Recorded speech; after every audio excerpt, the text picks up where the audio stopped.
Q&A question is, I enjoy your channel. What about that movie Fathead? I realised that wasn't long term exactly, but is there a simplified explanation of ketosis valid at all? Their movies seem to do a decent job at promoting the Atkins diet.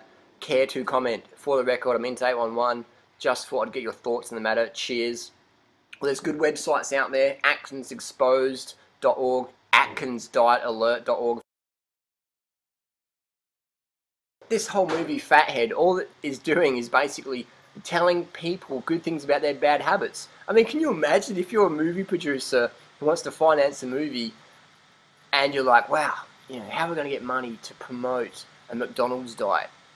That's basically what Atkins is easy. Paleo diet is easy. Primal diet's easy. You just go to KFC with your wearing your Vibrams. Thanks. And got some juice here. Fast food. That's what I'm talking about. I love that when there's bottles of organic juice just rock on your next to your book there.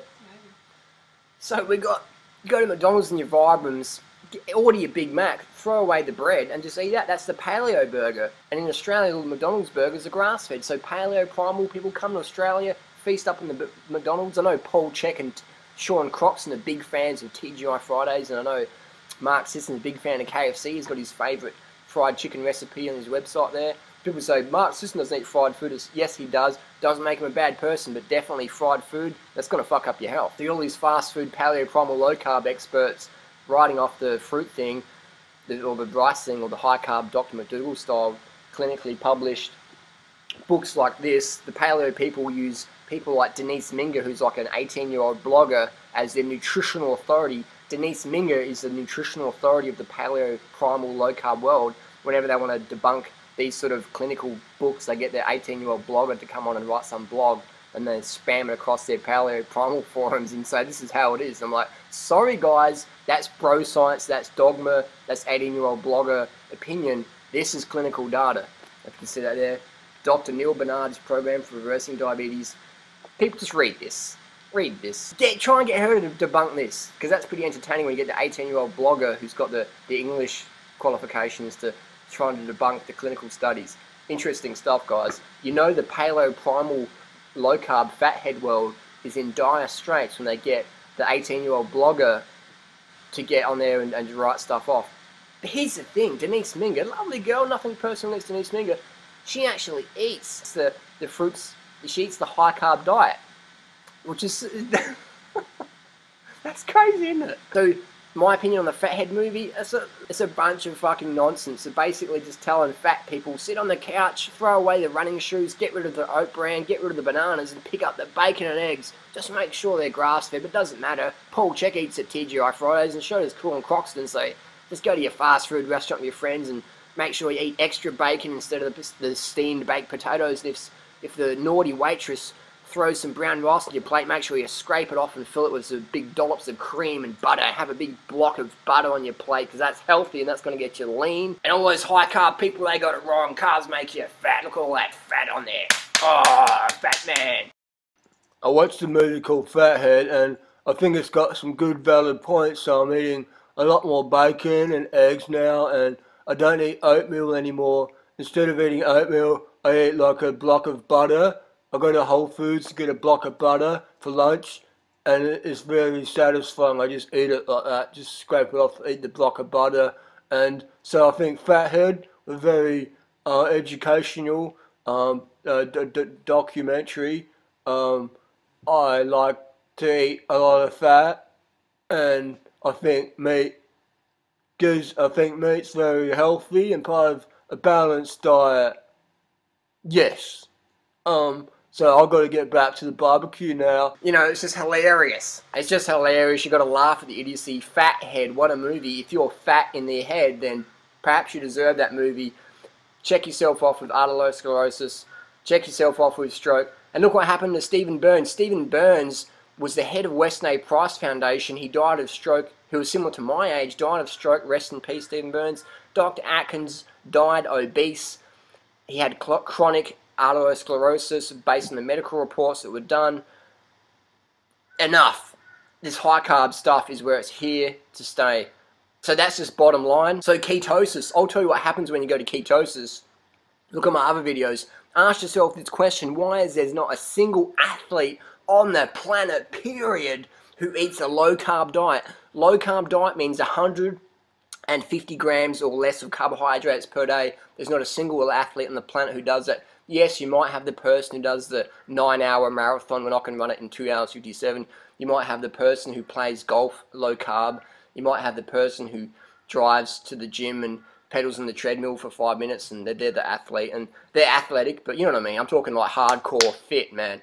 And then people go, oh, but what about Jonas Cold? He's not low carb. I emailed Jonas, lovely guy, and he eats fucking heaps of carbs. He just promotes healthy fats. So someone says, oh, because you promote linseed oil that you're a low carber. They like to cherry pick information. So there's not a single low carb athlete in the world. Low carb means ketosis. Ketosis means ketoacidosis. Ketosis means your breath stinks, your fart stinks, your colon's clogged full of animal products. It means that you're really just hitting the wall. In running, we call it hitting the wall. In cycling, we call it bonking. I mean, bonking sounds fun, but it's just go for a ride on your bike or go and deal with your kids all day when you're in ketosis, and you tell me if that's fun. I don't know about that, but it ain't fun. So ketosis is something you want to stay away from. Eat as much carbs as you want. Just stuff in as many carbohydrates as you want. Get the bowl and just brown rice, potatoes, fruit's the best by far, but no one got fat on brown rice or corn or barley or quinoa or amaranth or millet, blah blah blah. All these high carb, low fat sauces. People add oil and shit to their corn chips, so they have like corn and 50% oil. Now it's a corn chip, and people call it carbohydrate. In actual fact, half the calories come from fat. When corn in its natural state, it's maybe 3% calories come from fat. So let's get real, let's get high carb, let's get low fat, let's get vegan, let's get fruit on the menu, let's get whole food carbs on the menu. If you don't like the fruit, fair enough. If you don't like fruit, eat your wheat pasta, eat your millet, whatever. Get the carbs in, get the animal out, get the oil out. Keep your nuts and seeds low. The fat you eat's the fat you wear. If you want to be a fat head, eat lots of fat. Look at my friend Jimmy Moore. Jimmy Moore's a lovely guy. Nothing personal against him. Did an interview with him even. Jimmy Moore, one of the biggest names in the paleo primal low carb movement. Jimmy Moore's obese. Lauren Cordain, fat, overweight, nice people. Sally Fallon, fat, overweight, nice people. But look at the message they're giving. They're saying eat all the fat you want. Carbs are bad. Carbs make you fat. And it's like, hang on, isn't anyone paying attention? How come all these fat gurus are telling fat people to stay away from carbs and they're fat themselves? What's going on?